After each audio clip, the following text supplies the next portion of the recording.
Inquiry, तो inquiry के against में हम क्या क्या बना सकते हैं, क्या क्या कौन कौन सा मटेरियल भेज सकते हैं, कोई बता सकता है? कोटेशन। ठीक है। और और उसका जो चार्जेस वगैरह सारा उसी में रहेगा ना? और नहीं, इंक्वायरी के अगेंस्ट में सिर्फ और सिर्फ हम कोटेशन बना सकते हैं, उसमें कोई भी चार्जेज और कुछ भी नहीं रहता है ना? अच्छा। जब हम कोटेशन की बात करते हैं तो कोटेशन में प्राइसिंग रहती है, कोटेशन में वैलिडिटी पीरियड रहता है, कोटेशन का हम प्रिंट आउटपुट भी निकाल सकते हैं, जैसे कोटेशन को प्रिंट करके और कंपनी में भेज दिए ताकि वो इनको इसको रिव्यू करके साइन कर सकता है, तो ये सारा हम कोटेशन से कर सकते हैं, लेकिन इंक्वायरी का हम प्रिंट आउट भी नहीं निकाल सकते हैं। ठीक है, तो सिस्टम को कैसे पता चलता है कि इसके अगेंस्ट हमको क्या करना है? अगर हम सेल्स ऑर्डर बना रहे हैं तो सेल्स ऑर्डर में हम आउटपुट भी निकाल सकते हैं, डिलीवरी भी कर सकते हैं, बिलिंग भी कर सकते हैं, लेकिन अगर हम कोटेशन बनाए हैं तो हम उसमें डिलीवरी नहीं कर सकते हैं। तो ये सारा कंट्रोल कहाँ से होता है?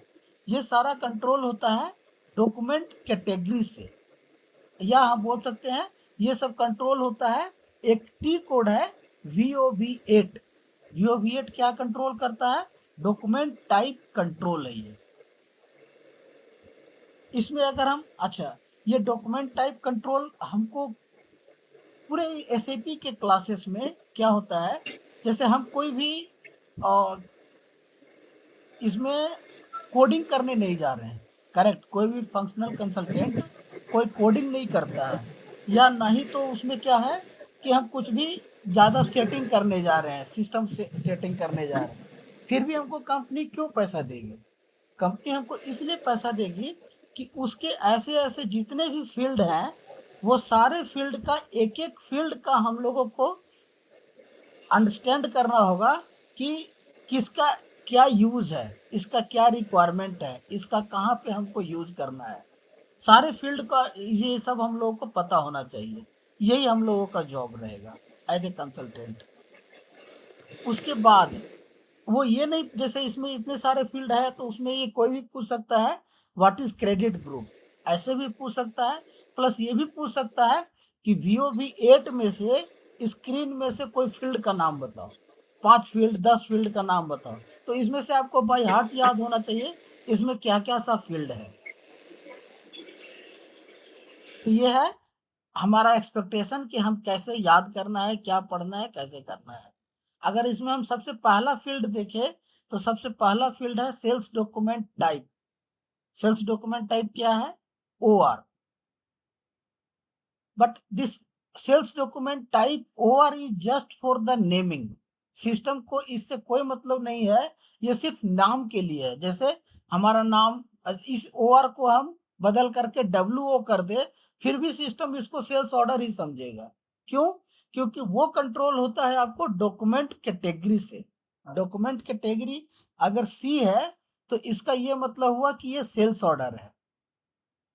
अगर इसका डॉक्यूमेंट कैटेगरी A होता तो ये क्या हो जाएगा? इंक्वायरी। अगर ये B है तो ये हो जाएगा कोटेशन। आपका स्क्रीन नहीं दिख रहा है।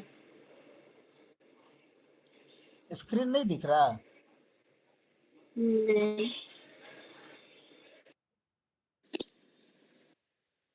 स्क्रीन दिख रहा था भाई। अच्छा ठीक है, वंस अगेन अनशेयर करके शेयर करते हैं।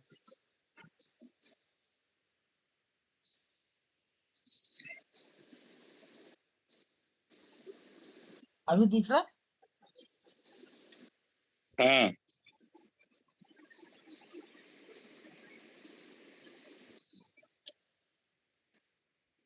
सबको दिख रहा है ना नीलम? हाँ हाँ। ठीक है, ओके। मुझे नहीं दिख रहा है, मैं फिर से ज्वाइन करूँ क्या? करो। एक सेकंड में फिर से ज्वाइन करती हूँ, मेरे को दिख नहीं रहा है।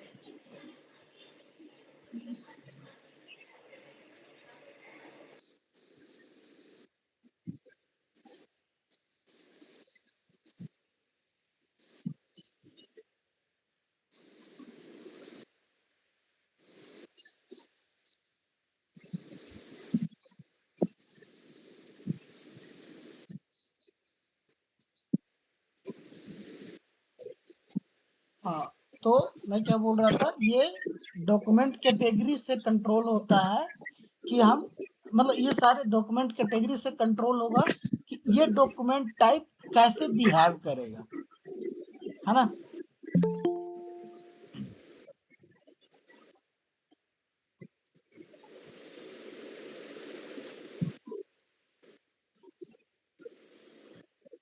अभी दिख रहा है? हाँ। ठीक है।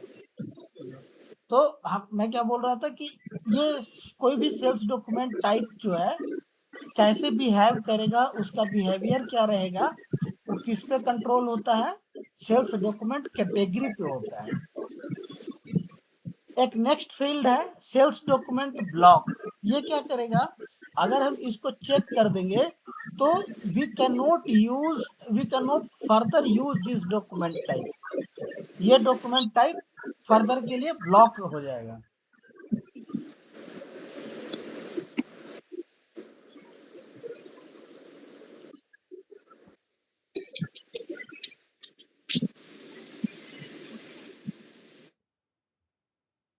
ठीक है।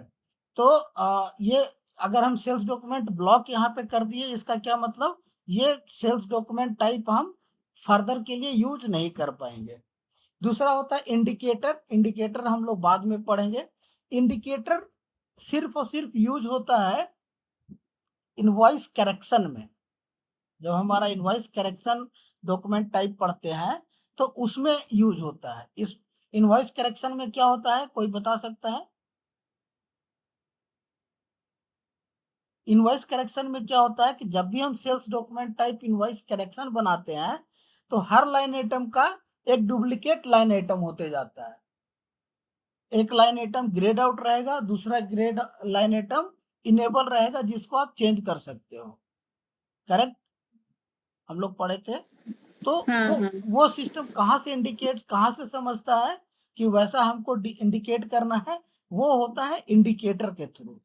उसमें हम इंडिकेटर आई थिंक सो के रख देंगे, चेक करना होगा, I am not sure, we will check that.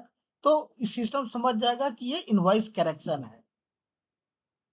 Next आता है नंबर सिस्टम। नंबर सिस्टम में क्या बताता है, आप अगर देखोगे कि सेल्स ऑर्डर है तो सेल्स ऑर्डर का डिफरेंट डिफरेंट, कहीं का सेल्स ऑर्डर नंबर रहेगा 10005, या कोई सीरीज स्टार्ट करता है 500123।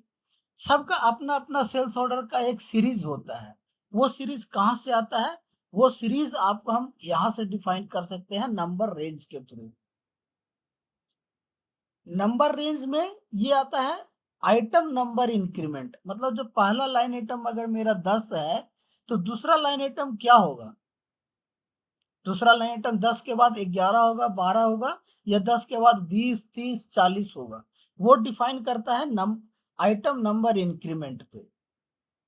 अगर इस केस में क्या है कि पहला पहला लाइन का जो पहला नंबर है वो 1 है, तो दूसरा क्या हो जाएगा, 11 हो जाएगा, फिर 21 हो जाएगा, 31 हो जाएगा, यानी 10 का इंक्रीमेंट से ये बढ़ रहा है। कुछ सिनेरियो में क्या होता है, सब लाइन आइटम का मुझे जरूरत पड़ता है। जैसे अगर मैंने मेन लाइन आइटम पे लिखा है कंप्यूटर, तो कंप्यूटर कोई एक प्रोडक्ट नहीं हुआ। कंप्यूटर के अंदर क्या होता है, सीपीयू, मॉनिटर, कीबोर्ड, माउस। तो मैंने क्या किया कि लाइन आइटम 10 नंबर क्या हो गया, मेरा कंप्यूटर, और 11 सब लाइन आइटम इंक्रीमेंट क्या है, 111, मतलब सब लाइन आइटम 10 के बाद 11 12 13 होगा, फिर मेन लाइन आइटम हो जाएगा तो वो 20 हो जाएगा। जैसे मैंने एक एग्जांपल देता हूँ।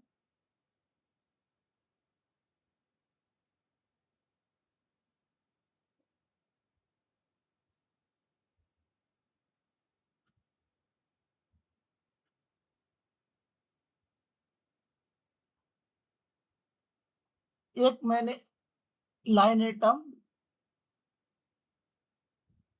10, इसमें मैंने क्या लिया, कंप्यूटर। लाइन आइटम 20, इसमें मैंने क्या लिया, इसमें लिया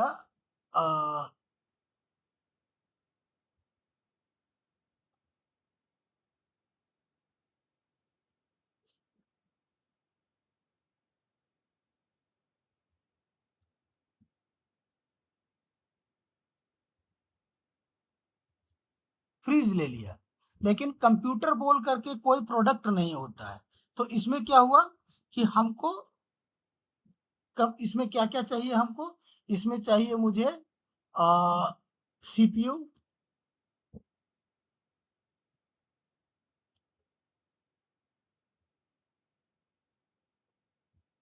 कीबोर्ड, माउस।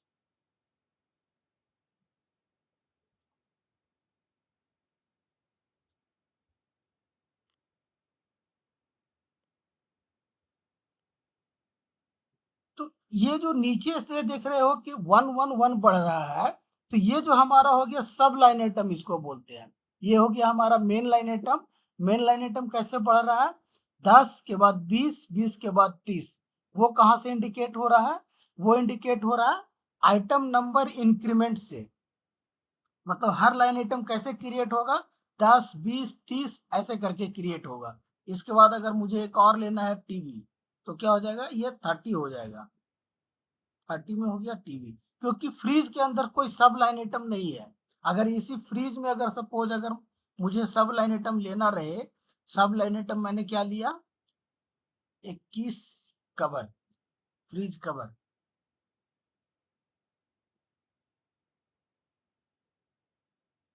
समझ रहे हो, यानी हर अगर मेन आइटम के अगेंस्ट अगर कोई सब लाइन आइटम है, तो सब लाइन आइटम का इंक्रीमेंट कैसे हम बता रहे हैं। अगर हमने ये सेटिंग कर रखा है, अगर मैंने ये सेटिंग कर रखा है, तो सिस्टम क्या समझेगा कि जो मेरा मेन लाइन आइटम है वो 10, 20, 30 बढ़ेगा, और सब लाइन आइटम एक एक करके बढ़ेगा। तो आप देख रहे हो, इससे ये पता चल रहा है कि हमारा मेन आइटम 10, 20, 30 जाएगा, और सब लाइन आइटम 1 1 करके इंक्रीमेंट करेगा। यानी को किसी को कंफ्यूजन या क्लियर है, ये क्लियर है ना। हाँ हाँ ठीक। Okay okay. नेक्स्ट जो आता है इसमें रेफरेंस मैंडेटरी। एक एक हमारा डॉक्यूमेंट टाइप था subsequent delivery free of charge. उसमें हम क्या कर रहे थे, रिटर्न ऑर्डर, जब भी हमको कोई अगर रिटर्न ऑर्डर बना रहे थे, मतलब हमने सामान दिया, और सामान देने के बाद क्या हुआ कि हमको उसके बदले वो अगर सामान वर्क नहीं कर रहा, या कस्टमर एज पर द कस्टमर एक्सपेक्टेशन नहीं है, तो what we will do, we will create a return order and then we will send once again. Correct, हम उसको सामान को वापस भेज देंगे। कुछ पूछना चाह रहे हो क्या रवि। नहीं नहीं, अच्छा, आपने रेज हैंड किया है इसलिए वो अच्छा वो दबियो है। हाँ, हो सकता है। तो हम क्या करते हैं कि रिटर्न ऑर्डर बना करके और फ्री ऑफ चार्ज भेज देते हैं material, subsequent delivery free of charge. या अगर जो हमारा, आप म्यूट पे चले जाओ, जो भी आवाज आ रहा है बैकग्राउंड से। जो भी इनवॉइस करेक्शन होता है, इनवॉइस करेक्शन में क्या होता है, एक ओरिजिनल इनवॉइस होता है, उसको हम करेक्ट करते हैं।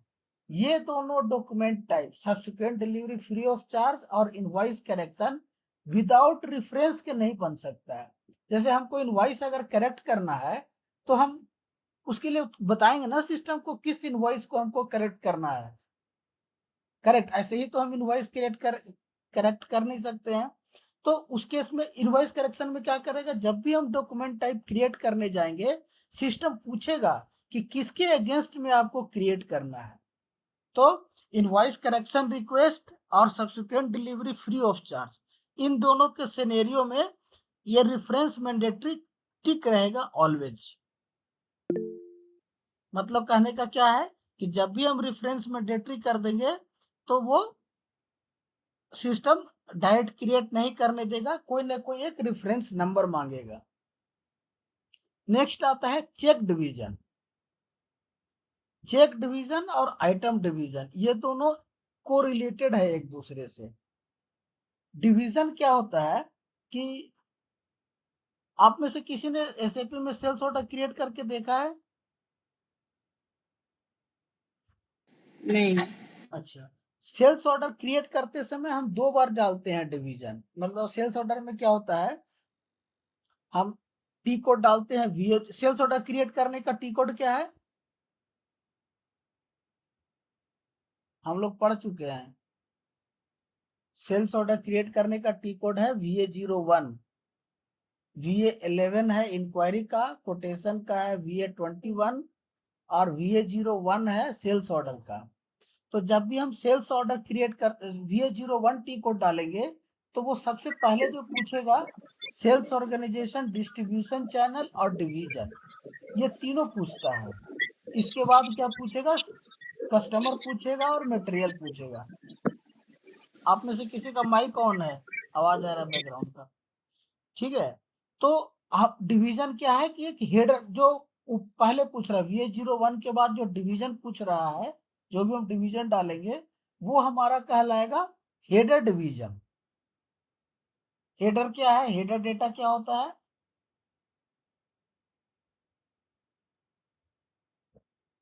सेल्स ऑर्डर कितने पार्ट में बटा हुआ होता है, हम लोग पढ़े थे। Header data, line item data और schedule line data. Header data का क्या मतलब हुआ कि हेडर डेटा में जो भी हेडर पे हम जो भी लिखेंगे वो सारे लाइन आइटम पे एप्लीकेबल होगा। जैसे मैंने लिखा हेडर डेटा पे पेमेंट टर्म, पेमेंट टर्म क्या है 30 डेज, मतलब जो भी ये सेल्स ऑर्डर पे जाएगा उसका पैसा 30 दिन के अंदर हमको आना चाहिए। तो ऐसा नहीं है कि वो 30 दिन जो मैंने लिखा वो किसी एक लाइन आइटम के लिए एप्लीकेबल है, उस सेल्स ऑर्डर में जो भी गया है सबका पैसा आना चाहिए। करेक्ट। हमने क्या लिखा कि जो भी उस सेल्स ऑर्डर में जाएगा वो पैकिंग ठीक से करना है। तो वो ऐसा नहीं है कि वो एक लाइन आइटम को पैकिंग करना है, उस हेडर में अगर हम कुछ लिखते हैं तो वो एप्लीकेबल होता है पूरा सेल्स डॉक्यूमेंट टाइप पर। यानी अगर उस सेल्स डॉक्यूमेंट में 10 लाइन आइटम है तो वो 10 पे एप्लीकेबल होगा, उसको बोलते हैं हेडर डेटा। तो जो हम शुरू में डिवीजन डाल रहे हैं वो कहाँ पे कंसीडर कर, वो कहाँ पे जाएगा, वो डिवीजन जाएगा हेडर पे। लेकिन डिवीजन मटेरियल पे भी रहता है। जैसे हमने हेडर पे डाल दिया सपोज डिवीजन 01 और मटेरियल जो हमने यूज किया वो डिवीजन मटेरियल है 02 का। तो क्या हो रहा है कि हेडर पे हमारा कुछ और डिवीजन है और जो हम मटेरियल डाल रहे हैं उसका डिवीजन कुछ और है।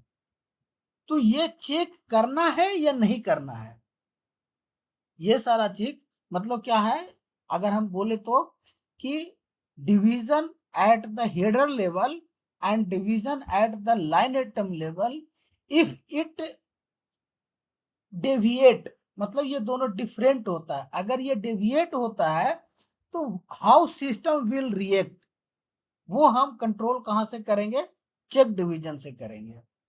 हाउ सिस्टम विल रिएक्ट का क्या मतलब, we have 3 option, either we will set error, मतलब अगर ये दोनों डिफरेंट है तो एरर बताओ, या तो हम बोलेंगे वार्निंग या कुछ नहीं करो, नो मैसेज।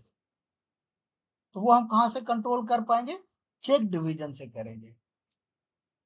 एक यहाँ पे ये है आइटम डिवीजन। आइटम डिवीजन का क्या मतलब कि सिस्टम हेडर पे हमने डाला है 01 लेकिन वो उसको कंसीडर नहीं करेगा। उसको क्या कंसीडर करेगा, जो भी हम मटेरियल उसमें डालेंगे अगर वो डिफरेंट डिफरेंट डिवीजन का भी हो तो भी वो सिस्टम एक्सेप्ट कर लेगा। ये हम कहां से कंट्रोल कर लेंगे, आइटम डिवीजन से कंट्रोल करेंगे। तो ये चेक डिवीजन आइटम डिवीजन समझ में आ गया। ये एक इंटरव्यू क्वेश्चन है, इंपॉर्टेंट इंटरव्यू क्वेश्चन। नेक्स्ट आता है, आवाज समझ में नहीं आ रहा नीलम, मैसेज करो, म्यूट करके और मैसेज करो, आवाज समझ में नहीं आ रहा। हाँ, तो नेक्स्ट क्या है, प्रोबेबिलिटी। प्रोबेबिलिटी किसको कह, प्रोबेबिलिटी क्या है, प्रोबेबिलिटी होता है कि अगर सपोज कोई कस्टमर जो है सेल्स ऑर्डर प्लेस करता है लेकिन वो क्या करता है बाद में कैंसिल करा देता है। जैसे हमने इंक्वायरी अगर कोई बनाया तो उस इंक्वायरी के अगेंस्ट डिलीवरी बनेगा ही, मेरा सेल्स होगा ही, कितना परसेंट चांस है। अगर किसी ने फोन करके बोला इसका ये मतलब नहीं कि वो ले ही लेगा, करेक्ट। ओनली 30% चांस होता है इंक्वायरी का कि वो हमारा कोटेशन में बदलेगा या सेल्स ऑर्डर में बदलेगा। तो उस केस में क्या हो जाएगा, प्रोबेबिलिटी हमारा 30 हो जाएगा इंक्वायरी का। ठीक है, वैसे ही अगर कोटेशन की हम बात करें तो उसका प्रोबेबिलिटी थोड़ा हाई होता है इन कंपेरिजन टू इंक्वायरी, कि अगर कोई कोटेशन मांग रहा है मतलब वो थोड़ा सा इंटरेस्टेड है वो बाई करने के लिए, तो उस केस में क्या होता है, उसका प्रोबेबिलिटी हाई होता है। अगर कोई कोटेशन के अगेंस्ट एक्सेप्ट कर लिया है, उसको कोटेशन पसंद आ गया है, तो क्या होगा, वो सेल्स ऑर्डर के लिए बोलता है। तो उसमें हम कह सकते हैं कि अगर किसी ने सेल्स ऑर्डर के लिए बोला तो क्या होता है, उसका प्रोबेबिलिटी हाई होता है। तो ये सिर्फ रिपोर्टिंग पर्पस के लिए है, इससे कोई ज्यादा कंट्रोल नहीं होता है यहाँ पे। ठीक है, बट प्रोबेबिलिटी है क्या, तो यही है कि कितना परसेंट चांस है कि वी विल क्रिएट फर्दर और we will process the further against this document. इसके बाद है check credit limit. Check credit limit में क्या है कि क्रेडिट लिमिट किसको कहते हैं, उधार देना। जब भी हम ये सेल्स ऑर्डर बना रहे हैं तो सपोज इस सेल्स ऑर्डर का वैल्यू है 1,00,000, तो हम चेक करेंगे कि उस कस्टमर को हम 1,00,000 उधार दे सकते हैं कि नहीं। ऐसा तो नहीं कि वो कस्टमर उधारी दे, पिछला पैसा नहीं दिया है और फिर वो कस्टमर पैसा हमसे और सामान ले रहा है। तो ये सारा चेक करना है या नहीं करना है, वो हम कंट्रोल कहाँ से करते हैं, वो हम करते हैं चेक क्रेडिट लिमिट से करते हैं। ठीक है, इसके बाद है क्रेडिट ग्रुप। ये क्रेडिट ग्रुप और चेक क्रेडिट लिमिट एक ही है, यहाँ पे क्रेडिट ग्रुप उसी के लिए यूज करते हैं। नेक्स्ट आता है आपका output application. This is not important, we can leave it. Next जो इम्पोर्टेंट है read info record. Read info record क्या, इन्फो रिकॉर्ड क्या है, सपोज एक कोई कस्टमर है, हमने मटेरियल एक बना रखा है, मटेरियल एसएपी का जो मटेरियल नंबर होता है ज्यादातर होता है कोडिंग से। जैसे आप अगर शॉपिंग मॉल में जा रहे हो तो वो सामान का नाम नहीं लिखता, डिस्क्रिप्शन लिखता है, लेकिन वो लोग डिस्क्रिप्शन से नहीं पहचानता है। हम लोग कैसे पहचानेंगे, उसका कोड से। हर मटेरियल का अपना एक कोड रहेगा, जैसे 001 वो हो गया हमारा सपोज टीवी। तो कस्टमर को कैसे पता रहेगा कि 001 क्या है। या सपोज हम एलईडी बल्ब बनाते हैं, अब मेरे पास LED bulb green white black है, उन सब का हम एसएपी में कोड डाल के रखेंगे। Suppose 5001 is red, 5002 is black, 5002 is yellow, ऐसे करके। बट सिस्टम क्या ऑर्डर जब हमको कस्टमर ऑर्डर देता है तो वो क्या करता है, वो लिखता है रेड एलईडी, वो हमारा एसएपी का कोड नहीं लिखेगा। तो आप जो सेल्स ऑर्डर बना रहा है उसको कैसे पता चलेगा कि रेड एलईडी का क्या कोड है। ठीक है, तो उसको कैसे पता चलेगा, उसको पता चलने के लिए एक हम अलग से डेटाबेस बनाते हैं, मास्टर डेटा उसको बोलते हैं, उसको बोलते हैं कस्टमर मटेरियल इन्फो रिकॉर्ड। ठीक है, उसको बोलते हैं कस्टमर मटेरियल इन्फो रिकॉर्ड। वो हम उसमें मेंटेन करेंगे कौन से कस्टमर किस नाम से आता है। मैं तो विनोद भाई, बहुत लोग तो ऐसा मतलब जैसे कोई एक मैन्युफैक्चरिंग कंपनी है, वो 20 सीसी मटेरियल बनाता है, वो तो उसका पूरा जैसे हम लोग करते थे फिनोलेक्स में। हाँ हाँ, तो वहां पे कैसा है ना, जैसे वायर रहता था ना, हम्म, तो हम लोग हमारा को पूरा वो प्रिंट आउट ही दे दिया था कि जो जो जैसे हमको सेल करना है, हमारा डिपार्टमेंट जैसा खाली वायर सेल में था, तो पूरा प्रिंट आउट दे दिया था विद कोड। हम्म, तो कस्टमर सिर्फ डिस्क्रिप्शन डालते थे कि रेड, मेरे को 0.5 mm का इतना मटेरियल चाहिए रेड कलर में। हम्म। तो वो टी कोड उसको देख के फिर हम लोग ऐसा वैसा भी निकाल सकते हैं ना। हाँ, वैसा भी निकाल सकते हैं। आप उसको क्या कहते हो, एमएम से नापते हो। ठीक है, हाँ हाँ कोई एक कस्टमर है वो हमेशा आपको देता है, वो क्या लिखता है, डबल बाइंडिंग, वो अपना एक अलग नेमिंग के हिसाब से डालता है। एक तो आपका जो हाँ। प्रिंट आउट मिला वो स्टैंडर्ड मिला, वो आप एसएपी हाँ में खोज लो। लेकिन किसी हाँ। किसी कस्टमर, पर्टिकुलर एक कस्टमर जो है उसका एक हम्म अलग हिसाब से भेजता है। सपोज वो क्या बोलता है, सपोज आपका क्या है, सबका बाइंडिंग का आपका जो मेजर के हिसाब से बोलते हो कि कितना एमएम का लेना है आपको, 1 एमएम का, हाँ हाफ एमएम का, या इस हिसाब से करते हो। और हाँ लेकिन हर एमएम का एक अलग-अलग कलर है। सपोज़ अगर हाँ आपने डाल रखा है कि जो हाफ एमएम है वो रेड कलर का हाफ रहेगा। नहीं नहीं, हाफ एमएम का समझो 5 कलर है, हाँ, वैसे ही सेम 1 एमएम का भी 5 कलर है। लेकिन हाफ एमएम का टी कोड में जैसे जैसे 5001 है, तो वही 1 जैसे 1 स्क्वायर एमएम का हो जाएगा 6001, ऐसा। हाँ। लेकिन हम यहाँ पे इन्फो रिकॉर्ड में क्या पढ़ रहे हैं, वो तो आप बता रहे हो वो हम्म, स्टैंडर्ड में सही रहता है। जैसे मैं हाँ, बताता हूँ, एक एग्जांपल बताता हूँ। वो यूजर के लिए सही है, मतलब आप वो बोल रहे हैं ना। एक एक उसका अनदर एग्जांपल मैं बताता हूँ। हमारा हम्म, मटेरियल है वायर, सपोज इसको क्या हम करते हैं, इसको हम, ये हमारा कहाँ बनता है, मैन्युफैक्चरिंग यूनिट है इसका, मैन्युफैक्चरिंग है राजस्थान में। हाँ मैन्युफैक्चरिंग यूनिट कहाँ है, राजस्थान में। हाँ तो हम डिलीवरी कहाँ से हम सामान भेजेंगे, हमेशा सामान भेजेंगे राजस्थान से ही। ठीक है, जब हमारा राजस्थान में डिलीवरी मैन्युफैक्चरिंग है तो हम क्या करेंगे, जितना भी सामान भेजेंगे वो डिलीवरी हम भेजेंगे राजस्थान से, क्योंकि हाँ। मेरा वहाँ एक कस्टमर क्या बोलता है कि मेरा जब भी वायर का सामान आए, हम्म, जब भी वायर आए तो राजस्थान वाला नहीं चाहिए हमको। सपोज अच्छा या ऐसा हो सकता है कि हम वायर जो है मैन्युफैक्चर कहाँ कहाँ कर रहे हैं, राजस्थान में कर रहे हैं, मुंबई में कर रहे हैं, हम्म, बेंगलोर में कर रहे हैं। हाँ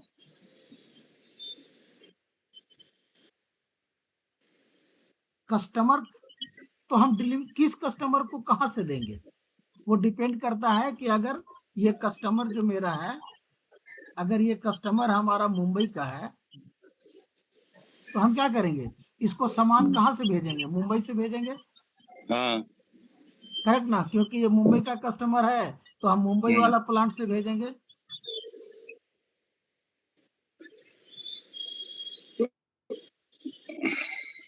ठीक है, लेकिन हाँ ये क्या बोलता है कि जब भी हमको आप वायर भेजना तो हमको हम्म, राजस्थान वाला भेजना, अच्छा हमको राजस्थान के कंपनी का चाहिए, मुझे मुंबई वाला हम्म, नहीं चाहिए। हम्म, इसको हम कैसे कहाँ पे मेंटेन करें, कहाँ पे लिख के रखेंगे ताकि सिस्टम को ये पता चले।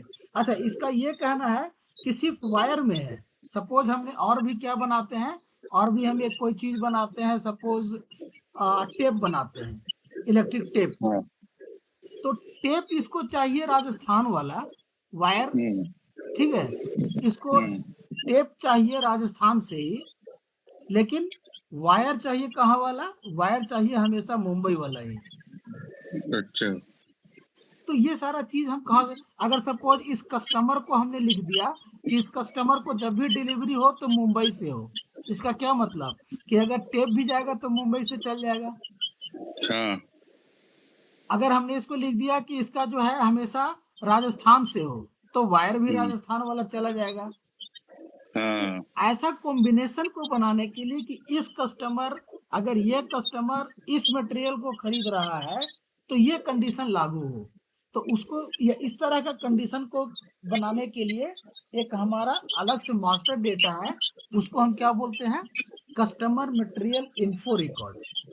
वो पर्टिकुलरली डिपेंड करता है कि अगर वो कस्टमर वो मटेरियल खरीद रहा है, तो अगर हम्म, अगर उसका कंडीशन बेस अगर कुछ लाना है तो हम उसको कंडीशन रिकॉर्ड बोलते हैं। अच्छा तो वो कंडीशन रिकॉर्ड तो हमने बना लिया, सिस्टम में एक अलग टी कोड है VD051, उसे मैंने हम्म, बना लिया।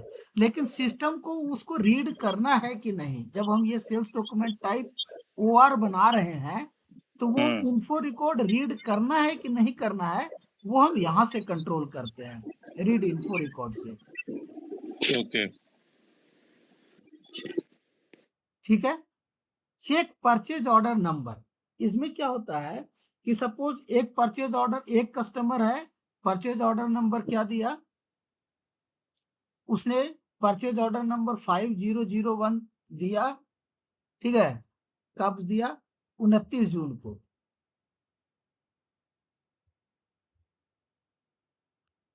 उसको सामान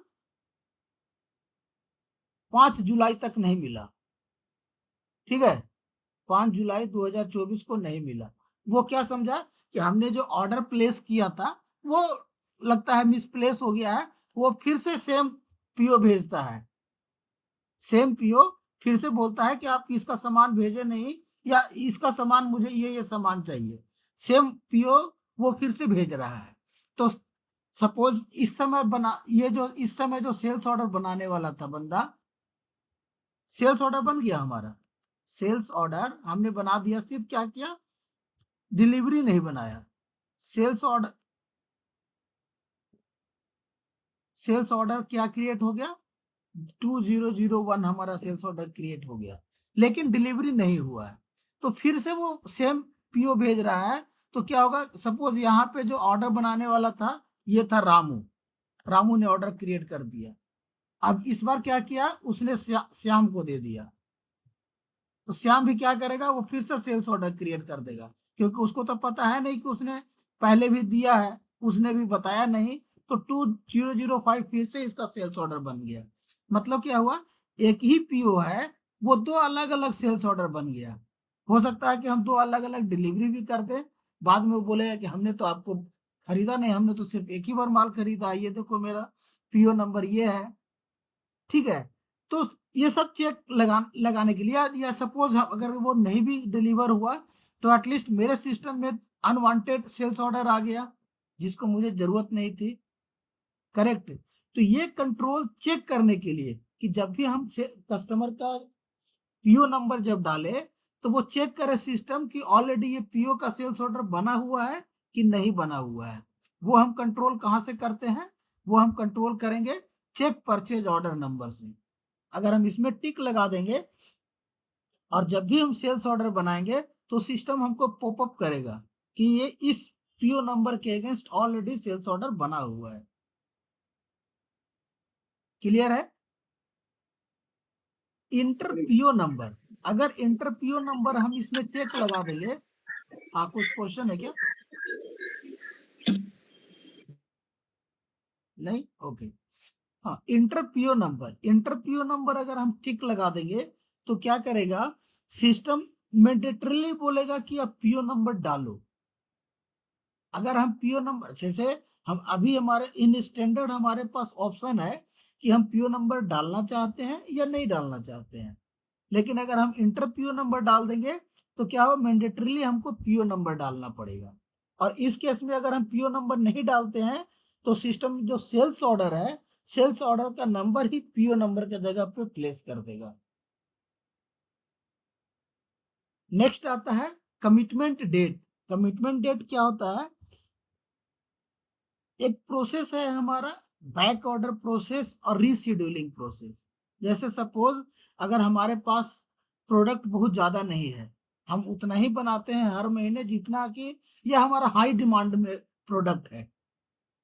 इसका क्या मतलब कि हम उतना ही बनाते हैं, जितना बनाते हैं उससे ज्यादा हमारे पास ग्राहक अवेलेबल है खरीदने के लिए। उस केस में क्या है कि कोई एक हाई प्रायोरिटी का कस्टमर आया, बताए थे, और एक है लो प्रायोरिटी का कस्टमर। मतलब लो प्रायोरिटी मतलब वो सपोज आपसे कभी कभी डील करता है, हाई प्रायोरिटी मतलब वो आपका रेगुलर कस्टमर है। तो लो प्रायोरिटी वाला अगर सपोज पहले आ गया, उसको आपने बोला ठीक है हम सामान दे देंगे, बाद में हाई प्रायोरिटी का आया, तो हम क्या करेंगे, लो प्रायोरिटी वालों को बोलेंगे कि अभी आपको सामान नहीं मिलेगा, आपको बाद में मिलेगा। अब पहले हम उस सामान को क्या करेंगे, हाई प्रायोरिटी वाले को दे देंगे। इस प्रोसेस को बोलते हैं back order process, back order और रीशेड्यूलिंग, ठीक है। तो अगर हम चाहते हैं कि सिस्टम बैक ऑर्डर अलाउ ना करे, जब भी हम सेल्स ऑर्डर ओवर बना रहे हैं वो बैक ऑर्डर का कंसेप्ट इसमें काम ना करे, तो हम क्या करेंगे, कमिटमेंट डेट इसमें टिक लगा देंगे। उस केस में क्या होगा, हम बैक ऑर्डर नहीं कर सकते हैं। मतलब भले वो लो प्रायोरिटी का कस्टमर हो, हम उसको डेट फिर चेंज नहीं करने देगा सिस्टम, कमिटमेंट कर देगा वो। नेम से ही दिख रहा है कमिटमेंट डेट, मतलब वो कमिटेड है कि आपको हम अगर एक बार अगर सेल्स ऑर्डर बन गया तो हम आपको सेल्स ऑर्डर देंगे ही देंगे। क्लियर है? हाँ ठीक है, आज के लिए इतना ही रहने देते हैं, कल हम इसका नेक्स्ट पार्ट पढ़ेंगे। विनोद भाई वो लास्ट का वीडियो एक बार भेज दीजिएगा तो। दोनों हम वीडियो अभी भेज देते हैं। ठीक है चलिए। कोई और क्वेश्चन किसी को? Okay then, see you, bye. ठीक है, थैंक यू।